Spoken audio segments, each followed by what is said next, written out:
Hello, I am Jane and welcome to my channel. Welcome back to my channel. I am here to share what I'm vibing on as this very chaotic time rains upon us, and the challenges that can be bringing up for some, for myself, and how I am navigating through it. That's what I want to share. So I appreciate you taking the time to check it out, and hopefully it is of service.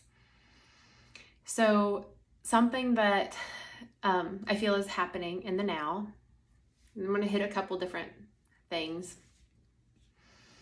is we are integrating so many aspects of our higher self, of our bigness, of our light.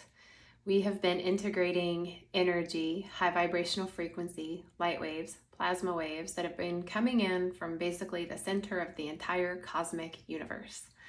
We can call it source energy. People are awakening, people are coming online.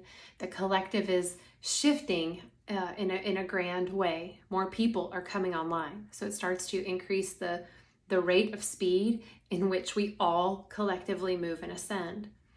So, excuse me.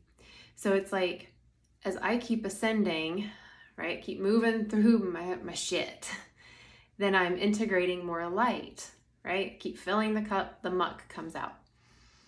So for me personally, it was like I got to heal and clear all these emotional traumas and timelines that I have experienced and all this stuff. And then I really began to integrate or be the embodiment of what I was integrating in. So it was like when I remembered that I was made of love and source energy, I opened up to the possibility and I started to receive cosmic consciousness, divine source energy, like flooding in, activating remembrances, activating spaces of forgiveness, of compassion, of grace, of joy. And then it was like it was in me. So then it was like I got to be the embodiment of it.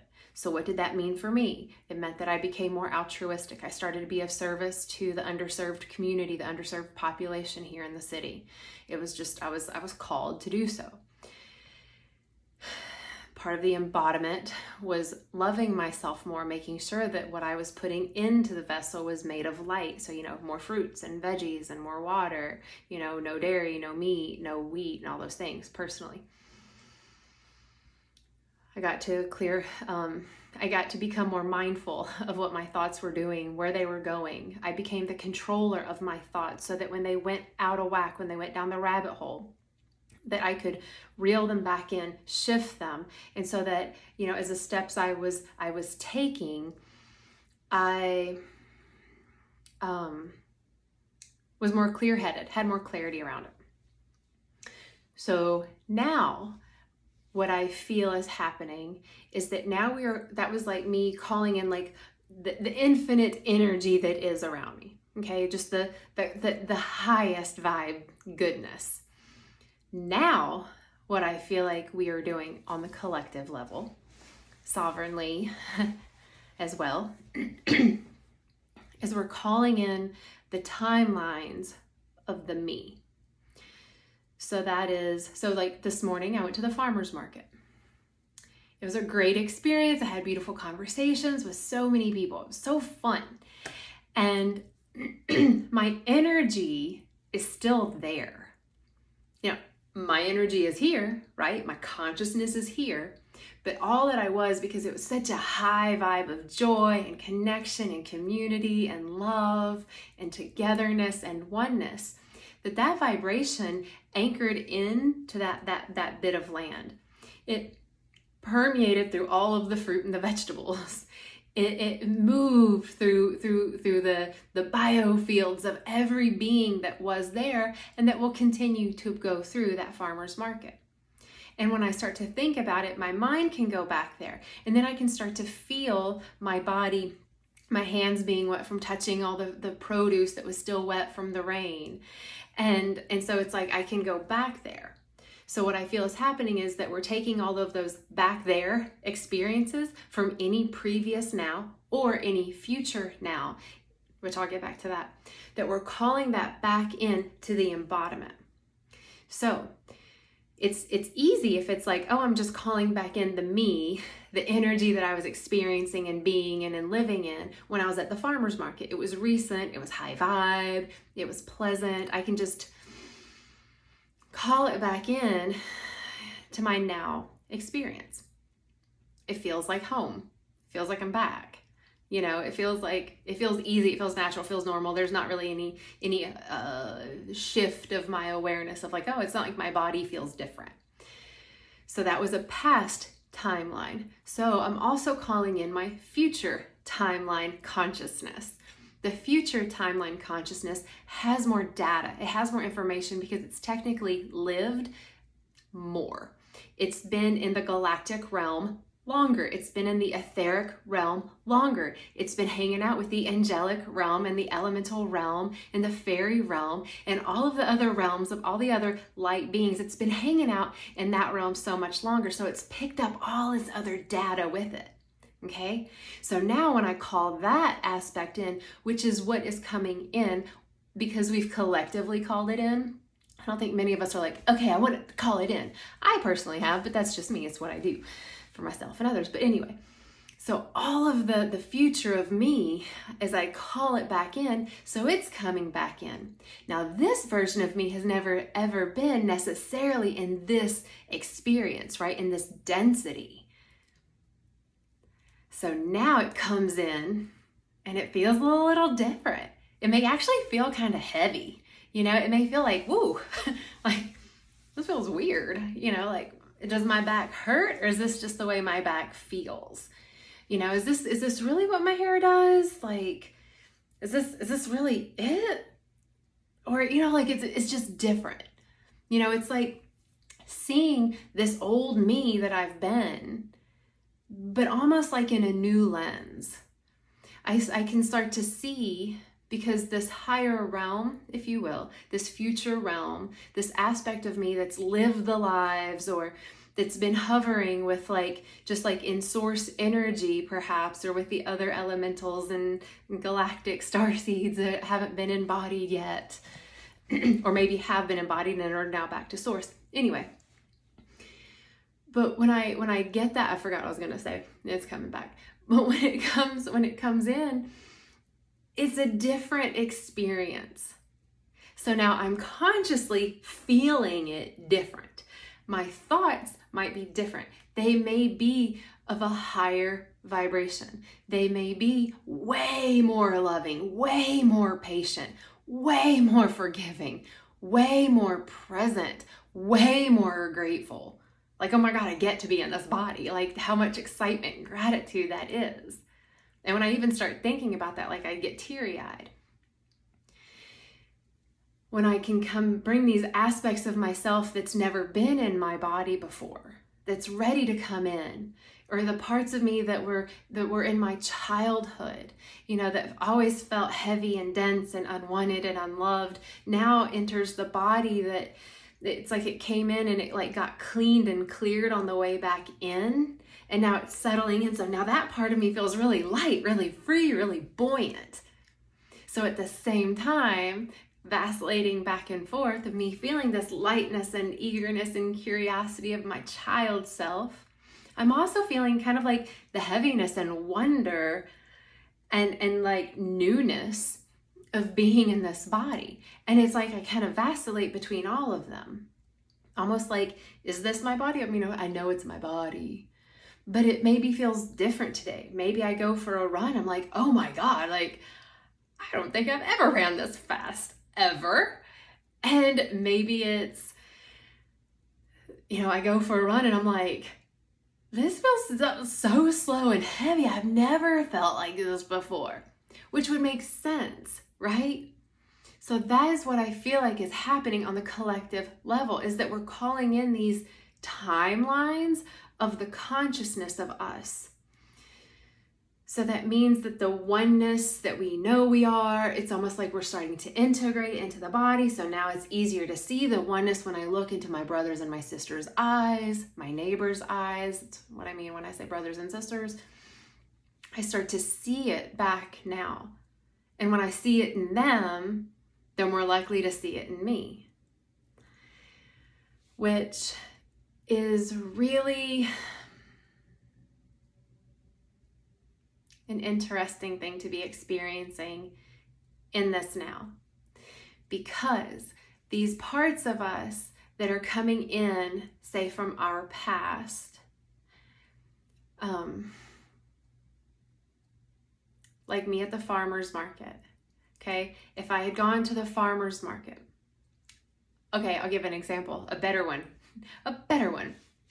I went yesterday to the mountain, and I met a shaman friend, and we hung out by a river, and we exchanged energy.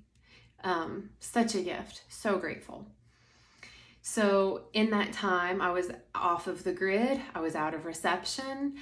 My friends only knew that I was meeting a shaman, a friend that I had never met before in real life, that I was meeting someone in a Walmart parking lot in the middle of the mountains, and that I'd be back later.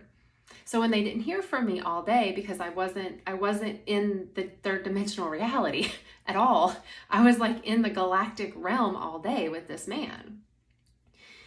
That, I didn't know that my actions were creating spaces of trauma and like freak out. Oh my God, is Jane okay? Like I had no idea. So then, here I am, I'm vibing high. And so then I get to come back and deal with that density. And it's interesting because old me would have gone into my third dimensional consciousness, felt guilty, felt ashamed, I should have, I would have been in regret. And then I would have been stuck, I maybe would have lashed out. And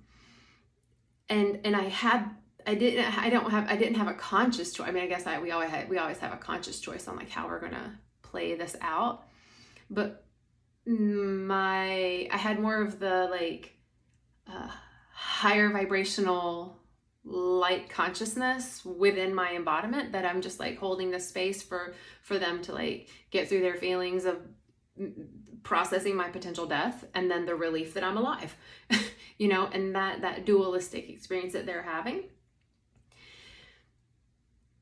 So it's like all of this stuff came in, and it was like cleared. It wasn't like my old consciousness that was like, oh, feeling bad, feeling guilty. I should have called them. I should have been on my phone. I should have been checking my phone. Because the bigger part of me was like, no, you shouldn't have. You were present. You were receiving medicine. You were giving medicine. Like you were activating DNA in each other. Like, come on now. Like this is part of your life's work, sister. Like conversation with myself. But for me, that's because of where I am. It's because of what I've lived through, been through, grown through, what I've activated, what I've deactivated. It's where I am on my path. Here's the thing. No one else is where I am on my path. Because if anyone else were exactly where I am on my path, they would be sitting right here in my lap, moving their arms and doing the thing with their hair. But no one else is. So I can't tell my friends that were concerned that they shouldn't have been feeling afraid, or that they shouldn't have been feeling traumatized, and that they shouldn't have been concerned, and they shouldn't even feel what they're feeling. That's not where they are. They are dealing with this trauma, this perceived trauma, in the way that they best know how. So what I can do, being the causer of the trauma, ain't nobody want to be that person in the world, but here's the thing, we are. Everything we do is going to be in light for some and in shadow for others. If it's in shadow for others, it's because these are the places that get to heal, grow, ascend, expand, transcend the old program of what gave them that trauma, that seed trauma in the first place. So now I'm taking this into the real, into the for real, real life. As I am watching a global trauma occur with the pandemic, with the COVIDicus, watching images that are very traumatizing, from watching murders, real live murders, watching the murder of a human being, watching the murder of an animal, watching the murder of a rainforest, watching the murder of a human for themselves, like hurting themselves, killing themselves. Perhaps it's a slow murder where they just keep ingesting more drugs or more alcohol or more of the crazy things that we call food, but they just come in a styrofoam container because that's all that they are, styrofoam. It's just plastic. And everyone will be perceiving these things, these images, very differently. I can witness them, and I do feel the sadness, the sorrow, the grief, the pain for the being, the living being that was harmed or killed. I feel it and I process it. I have worked a long way to get to this point, to do it in the timeline that I feel is in my highest good in this now moment. It will probably shift because I'm always shifting and moving. Now, someone else may look at it and they may not be able to get past it or get through it in the same way that I do, because no one else is me and no one else is you. So if you are feeling, after witnessing a traumatic event in your life, whether it's on a screen, because our brain doesn't know the difference. If I watch a war, my brain says you're in a war. If I witness a murder on a screen, my body says you just witnessed a murder.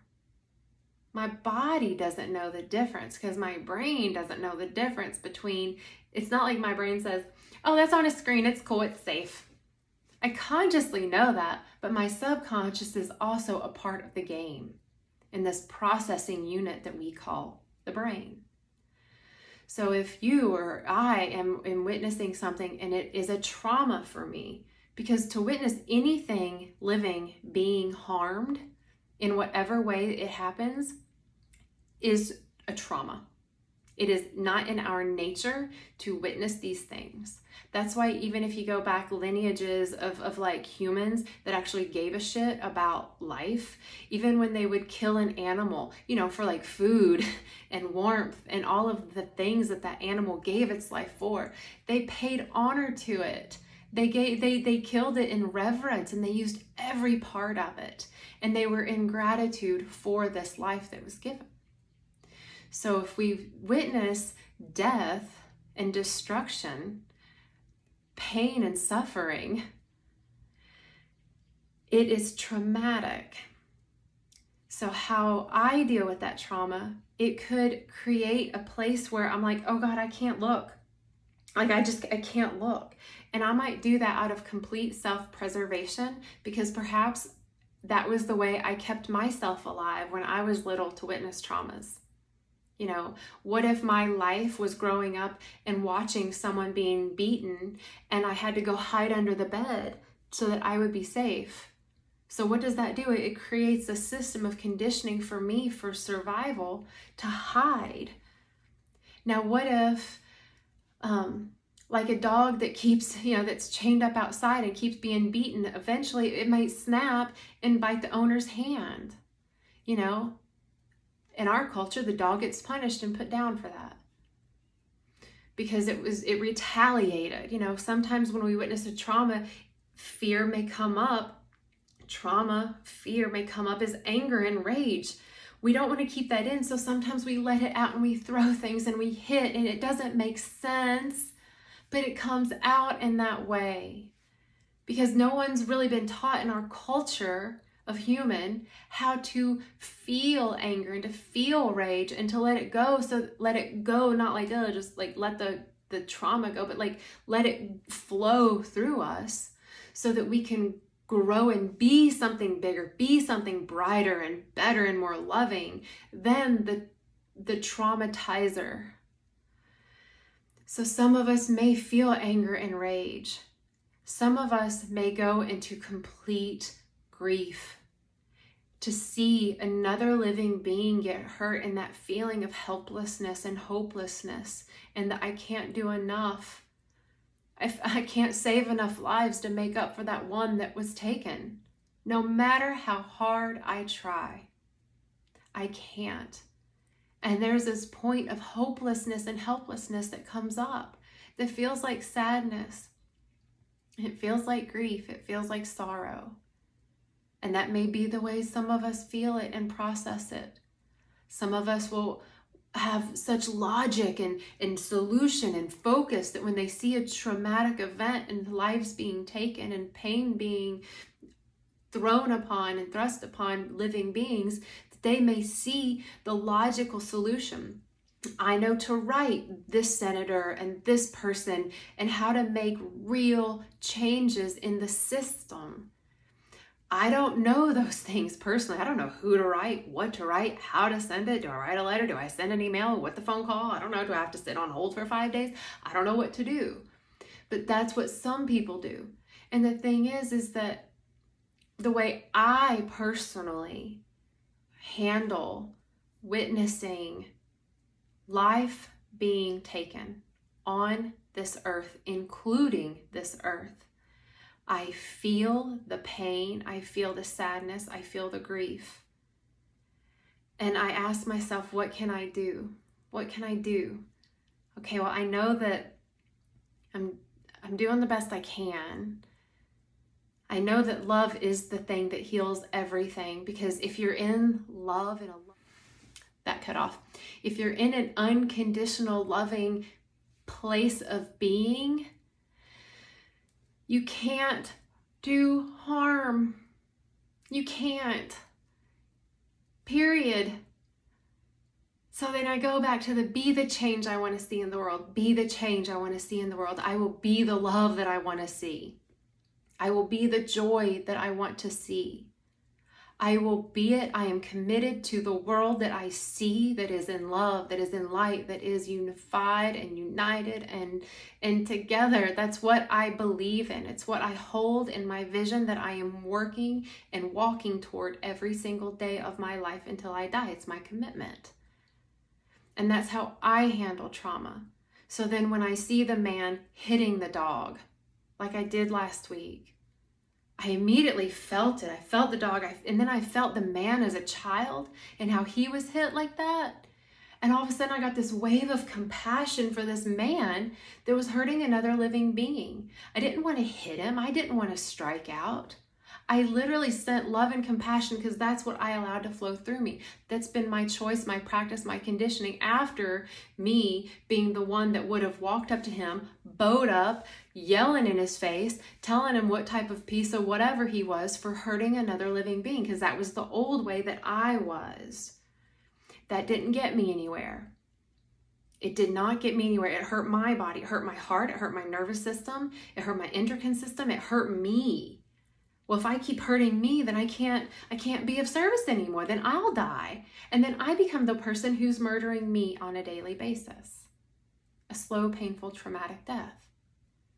So this is what I wanted to share, because as we are calling in all of these aspects and consciousnesses within us, first of all, it feels weird, y'all. It feels weird. Roll with it, feel it. If you feel heavy, be aware you feel heavy. If you feel light, be aware you feel light. If you feel tired, you feel tired. Take a nap. If you feel energized, you feel like creating, you feel like dancing. Be aware of it, honor it. You can question it all you want. Why? Why am I? Well, because there's a lot of energy coming in, a lot of consciousness coming in. And I've asked to be more in this world. I've asked to give more in this world. I want to share more love and more light. It's what I've asked for. So this is me. I'm receiving it so that I can be it. We will be shifting our emotional body, our mental body, and our physical body. And in doing this, we will get many opportunities to be the embodiment, to test it out, to see what it's like to live in a body as our highest self, meaning our God source self, in the remembrance and the choice to be it. Then we start to create the unified human front, the oneness that we are.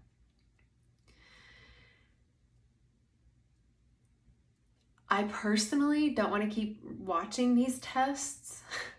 I use the word test, whatever. Whether they really are tests or not, it's just the word. The tests aren't fun.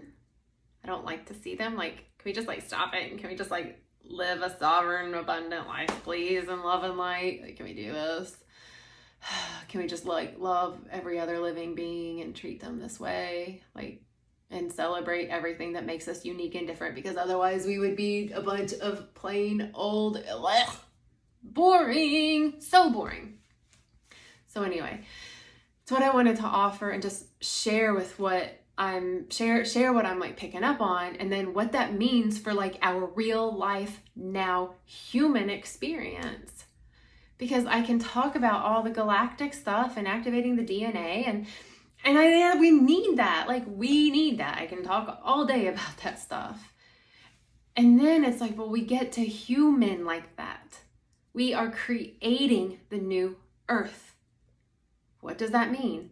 It means that we're going to have different information come in, different consciousness, different vibration, different frequencies in our body.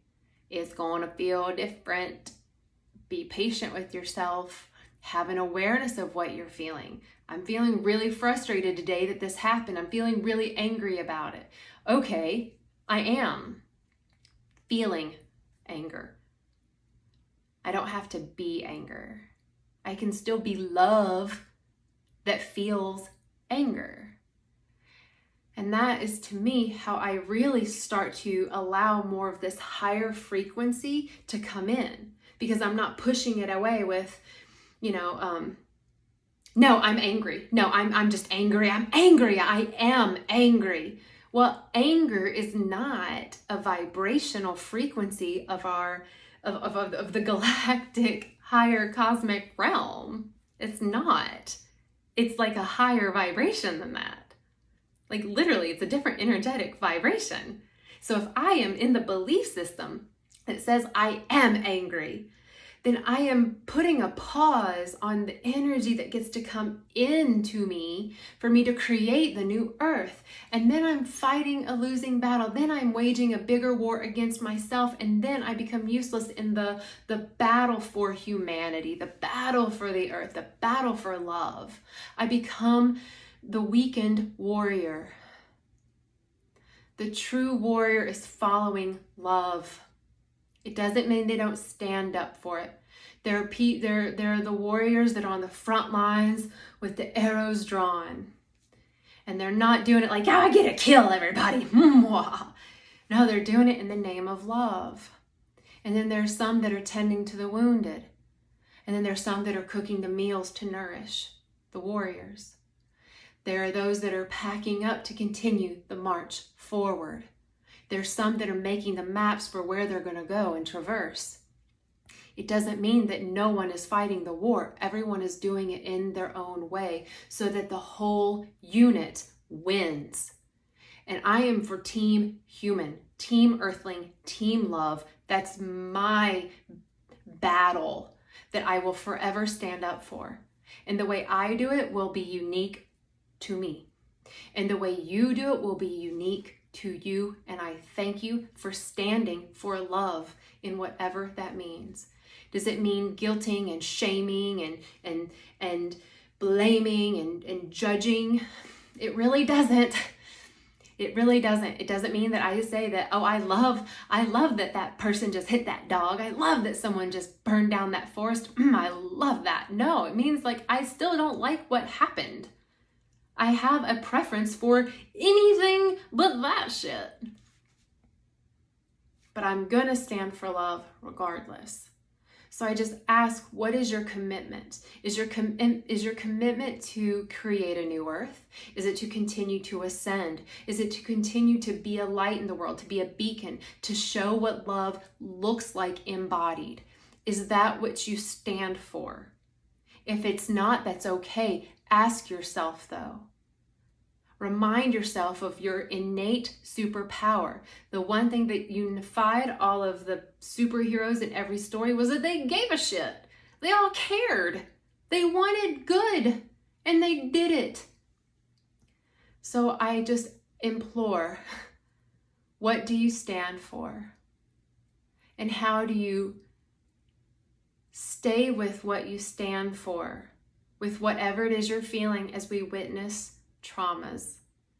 Does that mean you turn it off so that you can stay with your heart?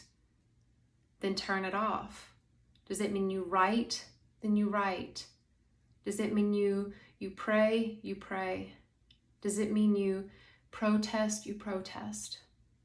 Whatever it is, if it is in your highest heart that you can't not do that, then do that. If it comes from a place of fear, blame, judgment, lack, then I would just encourage you to breathe and be with yourself until the heart gets to be heard more, to guide you in the direction that you are more joyfully going to go, so that you can really take your place on this field, on this battlefield of life, instead of fighting the internal battle first. That way you can stand up for the whole. So that's what I wanted to share as this energy comes in. How do we then embrace it, integrate it, embody it? Now, some of this energy is coming in and it's calling up the childhood stuff to still clear. Like, wow, I know I still have this trauma from when I was a kid, and I know it's stopping me, but I can't really, I don't know how to get through it. Or I have this fear of the future because of something that maybe happened in the past, and I'm having a hard time moving through it. I'm having a hard time hearing what my heart is saying.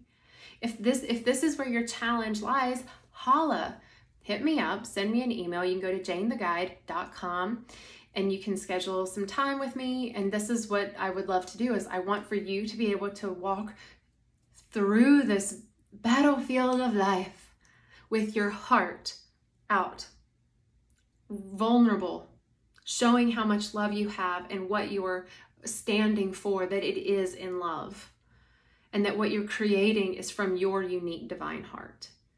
And I don't want anything to stop it. I don't want anyone to stop it, and I damn sure don't want you to stop it. Because I don't know about y'all, but I've been the biggest stopper in my life. I used to blame everyone else for stopping me. Oh, my mom stopped me because she did this. My dad stopped me because he said that. My brother did this because he... I was too busy blaming everybody for stopping me that was my own damn stopper. Imagine that. Aren't we cute? Humans. Anyway, so I hope that this was of service. I hope that this shines a little bit of a light on the energy that's coming in and how we're integrating it into our bodies from all of the timelines, because timelines are dissolving, which means that we're going to start experiencing things embodied and whatever needs to come up, be cleared, transmuted, alchemized, it's going to come up. Embrace it, embrace you, and thank you for doing the work. Thank you for living in the most strange human time ever, where we're all experiencing almost the same thing, meaning we're all collectively experiencing a pandemic. Witnessing traumas, witnessing the patriarchy, witnessing the biases of media and the fear that it incites and the divisiveness that it keeps in our reality, when we're like, but we're one. But then they're like, no, but you got to fight each other. So we're just going to keep talking about that. Like, we're all living through this like global awakening and the global transition. We're all living through this one experience of birth, life, death, and rebirth all at once. It's a lot. This is a lot. And we're here now because we can handle it. just so you know, we are here now because we got this. Trust you got this. Go inward, listen to what you need, follow that.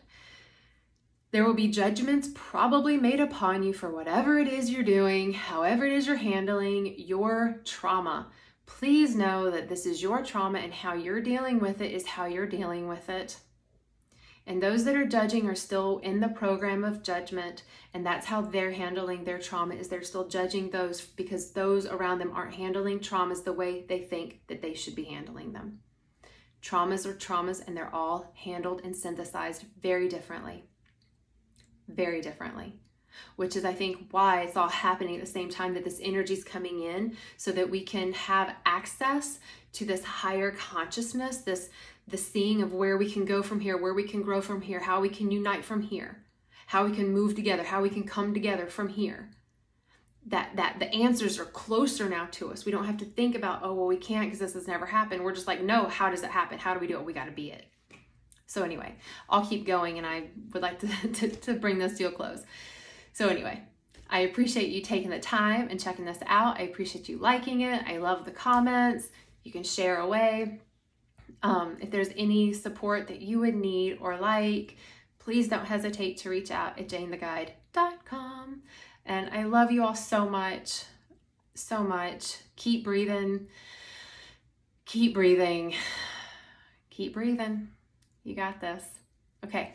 I love you all. Peace and blessings. Namaste. And remember, Loka Samasta Sukhi no Bhavantu.